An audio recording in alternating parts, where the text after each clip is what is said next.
HorrorDeconstruction.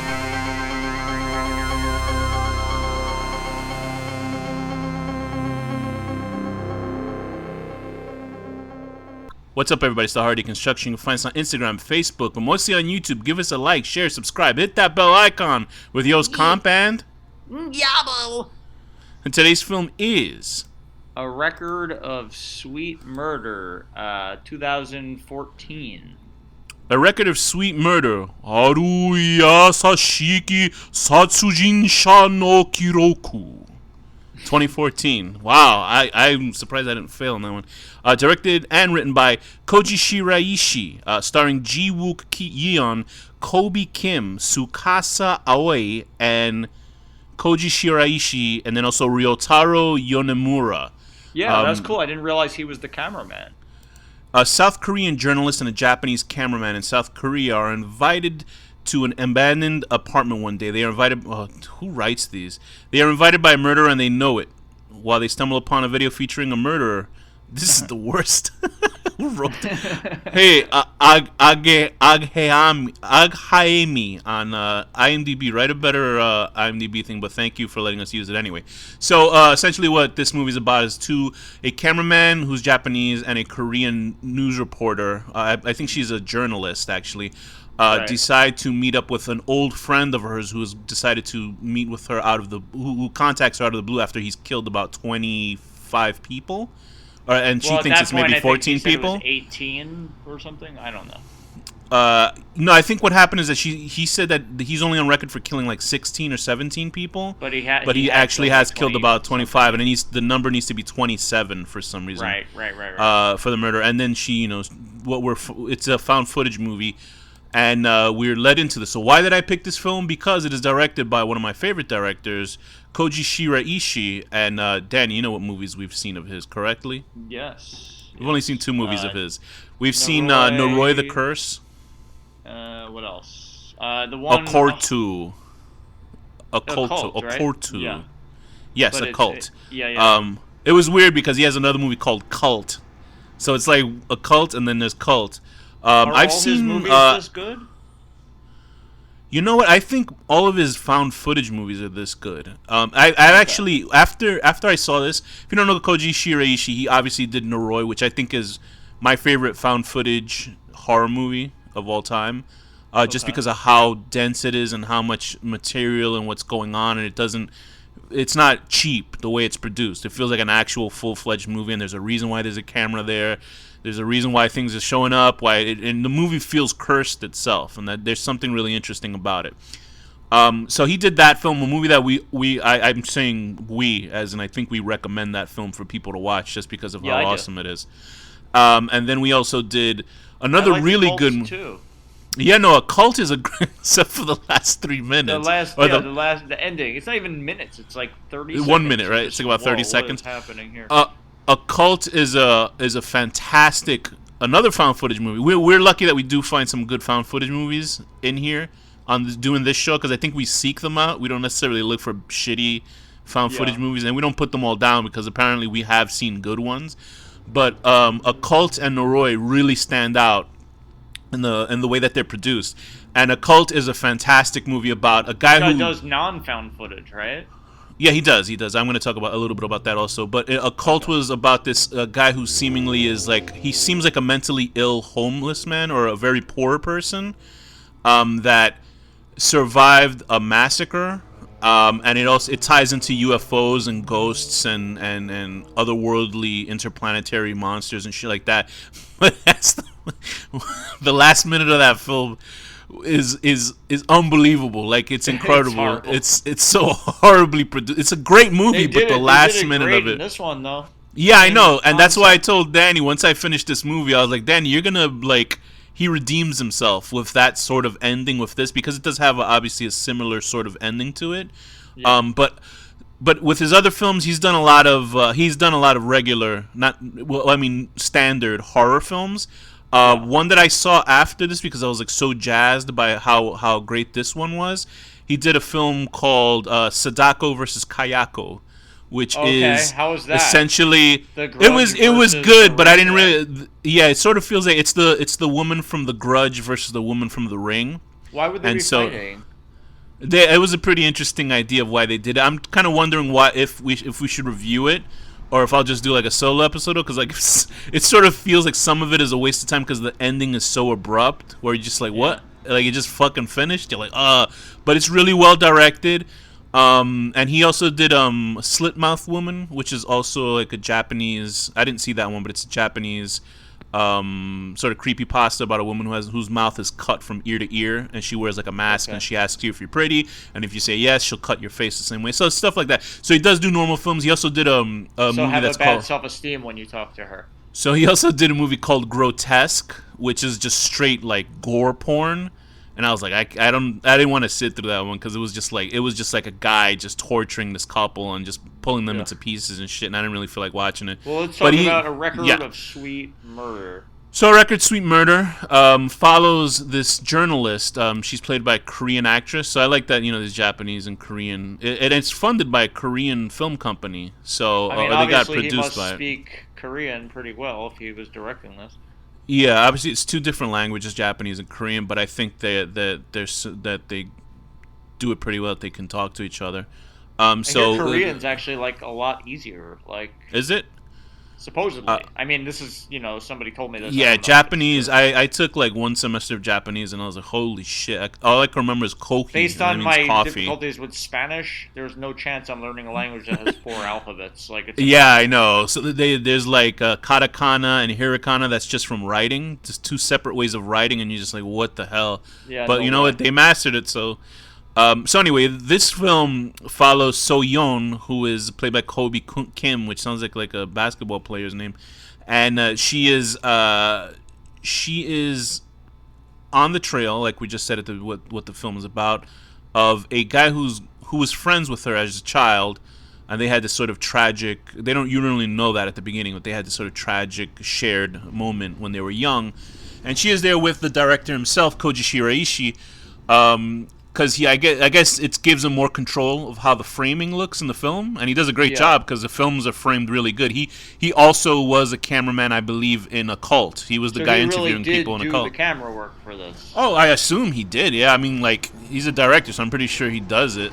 But he was also the cameraman in a cult, so I'm wondering if he's playing the same character in a cult. I'm not sure. I wonder because his name is different in. If I was experienced in a cult, I would not want to then go to this crazy warehouse and film this guy. Yeah, because my lesson. In a cult, he's just called director, and this he has a different character's name. But in the movie itself, the lady actually says, do you believe in this stuff? And he goes, well, I've filmed ghosts before, so that's true. Whether that's a similar character, I don't know. Oh no, but that was in Japan. So you know what? Yeah, because he said in Japan I've done this. So okay. Yeah, and the reason why she brings him here, we're kind of wondering why she has a Japanese cameraman in the film, because the serial killer asked her to bring a Japanese person. We don't know yet why, but eventually we do find out, and we have. Oh boy, isn't he great? It's this Japanese guy is the greatest in this movie of all time. He's so fucking great. But they go there, and I believe it's her friend Sang Jun, right, played by Ji Woo Kian, who's this sort of typical, an insane person. I was about to say I was gonna not say crazy because it might be offensive. Then I was like, but he's a crazy person. No, he's in this movie. Fucking offensive. He's crazy. That's it. so like insane is different from crazy. Like insane is a more clinical, nicer way of saying crazy. Shit crazy. He's crazy, but apparently he's not really crazy. Anyway, we'll get to that. Well, he still is, though, because he takes it, it's obviously ruined his mind, but he is based on reality.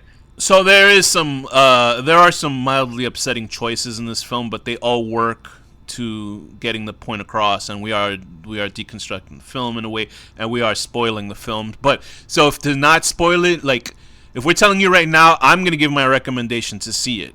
And you should pause it and then watch the film. So the two of us are giving you. Everybody who listens to this knows it. Yeah, right. So if you haven't, because there's some people that will watch the movie after we review it anyway, and I'm surprised. I'm like, why do that to yourself? But you know me. I'm like a guy who's talking shit because I spoil everything.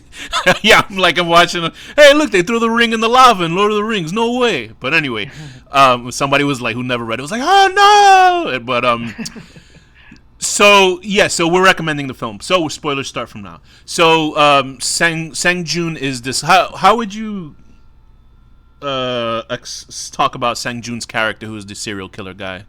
Um, you just feel bad for him because he's so scared constantly and freaking out and like on edge the whole time. But basically, he was all fucked up because he saw their childhood friend die, the journalist and his childhood friend, and went to a mental institution and escaped. Leave it But to it's very Danny. intense. Leave it to What? Danny to feel bad for a rapist. But anyway, so in the okay, I know. walk yourself out of that one. Aspect. Go ahead, walk No, yourself out of that. that was very bad. That was bad. Of course, leave me alone. Danny's I'm just like, saying, like as a Danny's whole, trying. Of course, he shouldn't have done that. Danny just pulled out a notepad to try to invent a time machine. All right. So anyway, so Sang Rape Joon is is rape is very bad. So Sang Joon is this guy who's clearly he's off his fucking rocker. That sounds like a Betty White comedy series which actually existed about old people doing pranks. Was it called So anyway, Off Your Rocker? I think it was. Yeah, I think it's called I Betty saw a White's few Off Their episodes of it. Rockers. I remember thinking it was pretty funny. Yeah, it should have all just been old people like collapsing in front of young people, and then go, "Holy shit!" And it's just like, "Ah, I gotcha." So Yeah. Sang Joon obviously seems like a nut. He's very maddening in cases because he is clearly pointed out as the villain in the film, and it's a 5-person film. Later on, it's a 6-person film, but it's a 5-person film. It's a very intimate film. We're just dealing with these 3 characters In one room, basically Yeah, 90% yeah. of the time. right. And you know what? I didn't lose interest once. I wasn't bored throughout the film at all. Yeah, no, me either. Watching I it was because surprised. Sang Joon is so out of it, and his performance is so large. And Kobe is the opposite. She's very reserved, and she's a reporter, so she's trying to figure out what the fuck's going on. And I'm She's assuming really this. not brilliant, though. I mean, what's she thinking going here? I mean, I know it all works out, but like, I mean, I would never. Ever I know, because done I think she realizes she had a friend and she had a shared sort of terrible tragedy with him Yeah. that maybe she can temper him for some reason. There's people that do that. It's like the people that write. I was watching a short documentary about women that wrote to the Night Stalker. Richard Ramirez. And they would send them photos of their feet and stuff, and they had relationships through, But I think those women know that he can't get out of the jail, so they're fine with it. But Right. there's like all these women that swoon over the Night Stalker. That like he's so gorgeous, and I'm like, That's do you so remember like weird. I'm like, do you guys forget that he like raped and murdered an 8-year-old girl? Like, do you guys forget about that part or something? Is it just Yeah, like people are whatever? fucking weird, man. But whatever. People have like. I think because they want to kill people, but they're too pussy to do it, which I'm glad. I hope people stop doing shit like that. So anyway, so I think that she feels that she has some sort of shared reality with Sang Joon that he won't cross a barrier. But the motherfucker's accused of killing 16, 14, he 16. stabs her at one point, and she's still backing him. Yeah, that was the maddening part because we don't know what the ending is, obviously. So you are watching this film without an idea of what the reality I mean, is in I the film. kind If of the guy's crazy. expected it to be Yeah. I something mean, like that. because just from I the know this director's guy. pedigree and what he's done, Yeah. you expect it to be sort of crazy, but it's played fucking straight up It was until actually the very very, end. like a positive ending. I was surprised. It is, and I loved because I was like, okay, so about for the most part of the film, it wasn't very supernatural, really. It sort of just seems like a serial killer kidnapping or hostage film. I And guess you're like, it's okay, really so- when the 2 people come up, then it's like, oh shit. No. To me, the part that and it gave me a fucking chill when I saw it is when he's predicting about the 2 Japanese people that are gonna come visit him. Yeah. And he's like reading these. He finds notes in newspaper articles and shit. Like he read her article and from there he deciphered 2 Yeah, but I Japanese just people. saw that as like the ranting No. of a lunatic. No, I know. But the part that really got to me is when she got a call from her boss, and he's talking to her, and the conversation from the boss, like the reception on his phone is so bad that it's only saying the lines of what's gonna happen. And to me, that fucking spooked me so bad Yeah. because it was done so. It was a very spooky scene, and like I have not seen it like Koji Shiraishi. Like to me, is the best director that does that sort of subtle, like, ooh, that kind of spooky shit.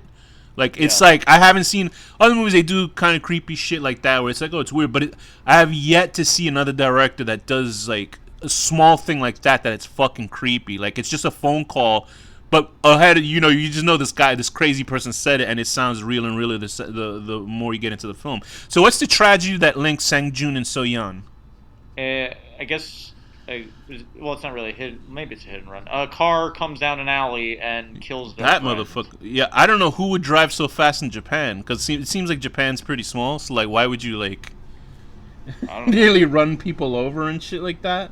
Drivers are bad everywhere. So it used to be a trio between Sang-joon, So-yeon, and their other friend. Well, was it in Japan or was it in Korea? Korea, you're right, Korea. Yeah. So they were in Korea as kids. It doesn't have her listed in the credits. So, but anyway, they had she doesn't really do much in the film other than get killed and then come back. But yeah, they had a friend who I guess they were playing some sort of hide and seek, and a car barrels through the neighborhood they're in and kills her. And that day is what made him feel guilt, and he's just had guilt, and his life spiraled down from that. While she continued to, I guess, put her life together that he couldn't. I feel bad for him because he'll never get the benefit from the all the work he did.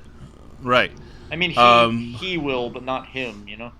Well, he's a rapist, Danny, and I know you're continuing. I know, and that's why I'm happy that he's in hell. There you go. He's in the hell with the squid monsters, the jellyfish, and that's a reference to a cult if you haven't seen it. And so anyway, he's been fucked up, and he tells this reporter that there's a certain amount of people that he has to kill. But these people will come back to life once he has killed the last couple of people. And it was funny because he said, "Yeah, I've killed 25 people, but I need 2 more." And you see the reporter and her in there, and I was like, "Oh boy!" And I'm glad that she says it. Actually, I'm glad that she says, "But there's 2 of us here." He goes, "No, it's a Japanese couple," which enters the Japanese couple played by Rotaro Yonemura and Tsukasa Oi, and they're just like they're so fucking good at the movie. It's just so funny that these like the thing I like about Japanese cinema is that they go all for it. Like they just fucking they're like really respectable. Like even we've seen he really is like a villain. Like it's great. Yeah, because we've seen like plenty of Takashi Miike films, and they've all been nuts. And there are a lot of respectable Japanese actors in those films. Like one of my favorite things in Gozu is one Japanese guy who's like. Is the guy who like there's a guy who's like you've seen him in a lot of films, and he dies because he has a soup ladle. He falls on a soup ladle and it goes up his ass and kills him. And I've seen that guy in a lot of movies, and his death scene is one of the funniest things I've ever seen in a movie. But so this guy played by Ryotsu Yonemura, him and his fiance, I guess he is a bad guy too. He's probably like I think they're on the run on their honeymoon. Well, he's like a murderer. He said he's killed more people than this other guy. Right. So, but who knows if that's bullshit or crazy. What? Yeah, he is crazy. Look at him; he's crazy. And he's a pretty respectable actor because he's in a lot of films too. And I gotta say, like I actually recognized him, but I wasn't sure. I tried to look through his IMDb, but I couldn't find that. I've seen him in anything, but he does look recognizable. But he is so fucking funny, man. He's like that very. Because in Japan they have obviously the Japanese mafia. They're called the what are they called? Danny, look it up real quick. The Japanese Yakuza.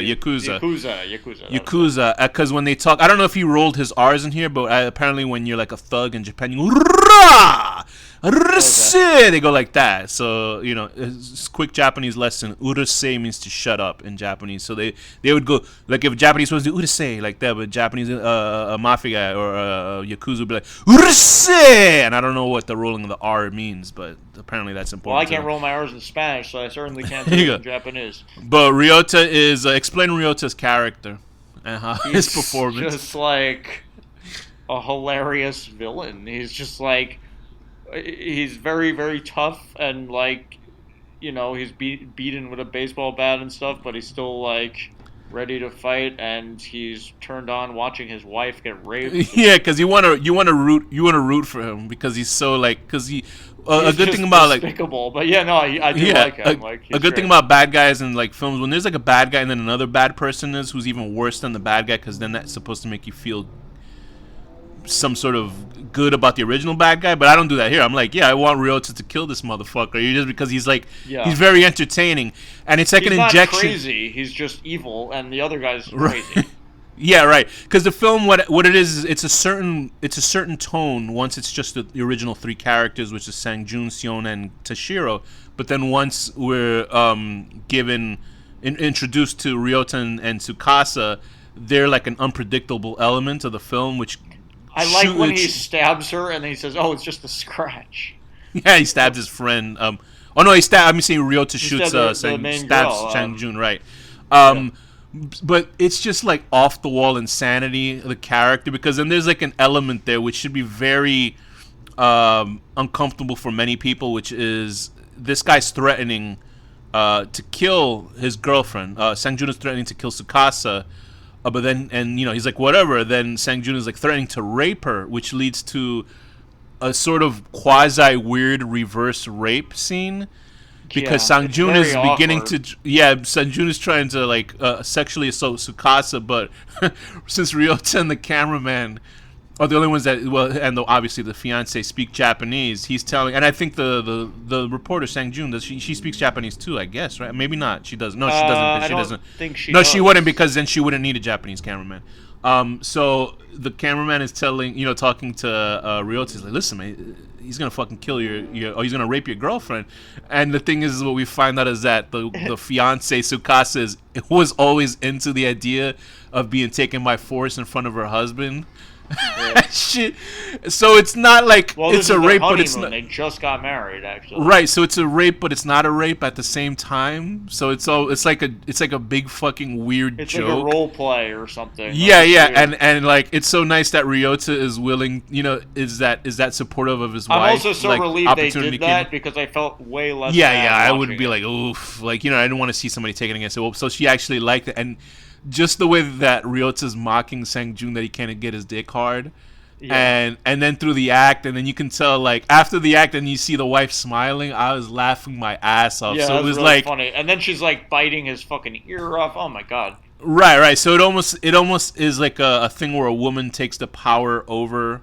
I want to have that rapist. kind of loving relationship with somebody, where you're just like crazy. You get locked and into sex and kissing with blood on your mouths and stuff. And then you go into an abandoned building and a guy threatens to kill, but then they fulfill your wife's sexual needs. Yeah, that's kind of cool. So I do like that reversal, because I would have felt crummy if it was just some sort of random rape scene. But the fact that they turn it on its head and the woman has this power, I enjoyed that part. It's still, people are gonna have problems with it, but I mean, in context, it's funnier in the sense that this guy, like, Sang-jun, is sort of a loser that he can't even get that right. And there's even a fantastic out of nowhere sex scene between Ryota and his girl. That was great. He's just fucking her. I think I texted you at that point, like, what am I watching? Yeah, I figured that's what you were up to in the film when you said that. And also, I showed Danny a link of Tsukasa Oi's filmography, and she'll be studying it later. So, because I was wondering how easy, because this movie is very short too. I feel like it is, especially for like a Korean movie. My reason for why I was Tsukasa Oi is like, because usually when people get nude in films, like nothing in Japan, and I had a sneaking suspicion when people get naked in Japan, because there's a humongous pornography. Because Japan is supposedly, we look at it like it's really repressed, but they got like porno out the ass over there in Japan. Every type of porn. Yeah. The weirdest, which probably makes it the best type of porn, where it's like people stopping time, having sex with people. I saw one where there was a woman who's slowly turning into a statue, and she like she'll turn into like a ceramic statue, and then people having sex. It's the greatest. It's just absolutely bizarre. Japanese and I was like, she has like fascinates me. It really absolutely. Does. It's like, but there's always like a theory that since Japan, when they got nuked, that there was sort of this weird of like, and then the U.S. came in and kind of took over, in a sense, and so they sort of felt like they were always like a child, and there was like no real, like, imagine being you followed this guy, you follow this their leader at the time, and it's all about we're supremacists, we're better than everyone, and then you get fucked up that bad. Yeah. And so everybody's ideas was like out there. Now they're like Japan is like the U.S.'s ally, which is great. I love Japan. I don't understand And why they would want to be our ally, but okay. so going back to the porn, I assumed she was a porn actress, and then I was like, yeah, she is. So that's why it's so, and because they don't have disrespect, I guess for the most part, they don't have disrespect of porn actors like they would here in the U.S. And so that's why she was like getting naked so easy. And I was like, well, that's nice. But yeah, so the film reaches its crescendo with Ryota and Tsukasa being dispatched. Tsukasa lands a death blow on Sang-jun as well. I'm not Sang-jun, on Soyeon. Fucking guy too. Yeah, and so and they kill the cameraman as well. But I mean, leading up to the end, so it is a very much a Tarantino scene. Yeah, Tarantino dies, basically. Yeah, Tarantino. Like when I was watching Inglourious Bastards. I'm not going to spoil which scene because that's a fantastic. Did you see Inglourious Bastards? Yeah, it's a fantastic scene, and so there's a scene where these groups. I'm not going to say. Jew porn. I loved it. So there's a scene where these people gather. I'm not going to say which area they're going to be gathered up because I don't want to spoil it, but they gather in this area, and I was watching it. By the end of the scene, I was like, "Oh, this is like Reservoir Dogs." You know, it was just like nobody gets out of this alive. Like nobody gets out of this alive. And so that's how this film turns out. And I'm like, you're hoping upon hoping. I was like, I hope this motherfucker is saying the truth. But I was expecting the same ending of A Cult, you know, where the guy just goes to hell and it was a big joke. And I was like, I hope he doesn't fucking repeat that. Like, I'm that's where I'm guessing it's gonna be because it was a little too weird. Once that phone call happened with the boss, I was like, it's gonna be some like a second joke again. But we're treated to something completely different because Sang-jun, I think, she felt very sad about. I'm not Sang-jun. Soyeon feels very bad about what happened to Sang-jun and where his life has gone, and she was fine with him killing her. I wasn't necessarily agreeing when she. Well, she was going to die anyway, so he was right. But I wasn't necessarily agreeing when she decided to take everybody else hostage just to let him kind of continue. Because if you're thinking like a regular person, you're like, why am I helping this guy who just kidnapped me? Yeah, but those people were terrible. They were like murderers. But you don't know. Like, I didn't know. She didn't know that he said he was a serial killer. She just knew that he was just some random guy, like that, like came into the building. You know. Right. Anyway, so they the cameraman dies. Sang-jun is there with Soyeon, and you know he puts a headlock. He puts her in a headlock or chokehold that kills her. You know, she ends up dying, and he goes onto the roof because he sees something pretty spectacular. What does he see on the roof of his building? Well, I guess it would be giant squid monster thing coming from the clouds. And with that, director Shiraishi makes up for the last minute of A Cult because he has competent special effects. Yeah, oh my god, in A Cult it was like SpongeBob SquarePants. In this it was like pretty cool. Yeah, it was like really fantastic fucking these I don't even know what to call them. They're very much I assume they're Lovecraft inspired. Yeah. I assume Japan, you know, they have a reference to Lovecraft and his racist named cat. And you know, but it's just like these tentacles floating throughout the galaxy and shit like that. And whether it's like one god, I assume there are many gods or something like that just sort of control fate. I mean, it's obviously not the god because, well, no, the god could make someone do something that terrible, actually, according to the Bibles. Yeah, and suddenly it turns into a time travel film, which is really interesting because I was wondering how they're going to do this whole thing about people coming back to life. I thought the people are just going to revive or something. They're like, if somebody comes out of their fucking coffin, that's going to be a bad day. But it time travels to him being a cameraman when he sees himself as a child. Sang-jun actually catches himself as a child with his two friends. He finds the young Soyeon, and he finds the other young girl that I think he had a crush on or something. I guess that's probably why he was really miserable his soulmate. about it. They were boyfriend and girlfriend when they got older. Right, and he tells the girl to get out of the way, and for some reason he stays in the middle of the road, and he gets, I guess because he was supposed to die, right? The amount of time it was taking to get her out of the way, like she's like, I was like, uh-oh, like I was like, this is taking a little too fucking long. But he himself ends up getting killed, and the camera goes through the galaxy, and you see these fucking like creatures flying in space, and which, once again, like I was watching it going, fuck yeah. I was exercising while watching this movie, and I was like, fuck yeah. Like I was like, I was so, and then it cuts to what is the final sequence in this film, Danny? I guess it's the now not dead girl Not fucked up. Yeah. and all of them, including him, but as like a normal sane person, finding the camera. I was a little disappointed that they didn't pick up the camera to watch it later or something. Yeah. And they just leave it and go to the movies, which was something that they said they would do during the movie. She said, "If we come back, let's go to the movies." Right, and then the girl even says, "This is like the ending of a movie," because I don't know why she says that, but I was like a little sad that they didn't take the camera so they could see the weirdness later off camera. Right, it would have been nice if the Japanese cameraman just happened to be there and picked it up to look at it. That'd be cool. But but he probably wouldn't have been there in the first place unless somebody called for him to be there. But it might have been just random fate. But it left me. It's an odd sort of terrifying horror. It's not. It is sort of a terrifying horror film if you've probably ever been through that situation. Yeah, I know, and I was very pleased by that. There wasn't at the last minute a fucking ghoul jumping out to kill them all. The main guy, I mean, technically he's dead. Yeah. He's dead, and his life sucked. But he got some other version of him is happy now, so that's cool. Right, the so it is version of him is happy, which is how it should be, and the rapist version is dead, which is how it should be.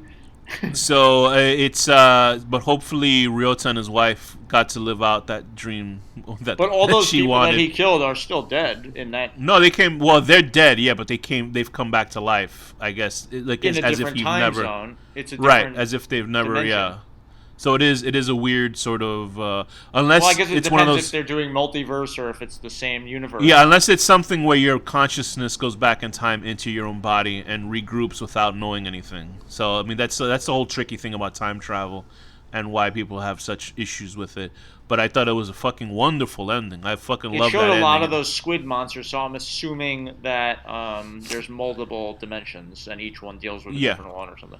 That makes sense. But I liked it a lot. I liked that it was a happy ending. I actually clapped at the end of it because I was like, "Oh, it's like a feel-good ending to a horror film." You know what I mean? Nice. And it's rare, especially from this director, to have a feel-good ending in his movies. So it was nice to actually see that. In why it's called A Record of Sweet Murder, I don't know why. I guess it's because the two of them kind of felt affinity towards each other. It was loving a little bit. Yes, so for So-young and why am I forgetting the name? So-young and Sang-ji, that they are, Sang-jun and So-young, that they're sweet people with each other, and I guess it's sweet murder. I guess that's the case. But I definitely would give this movie a 8.5 out of 10. Being happy that your wife is fulfilling her dreams of getting fucked by somebody else right in front of you. Okay. I'm going to give it a 9. I have the one up you. I'm going to give it a 9 out of 10. You're probably right about that. Yeah, 9 out of 10. Making out with your wife and fucking her as her mouth is covered in the blood of a man's chewed off ear. And with that, Danny, what's the final word? Literally. The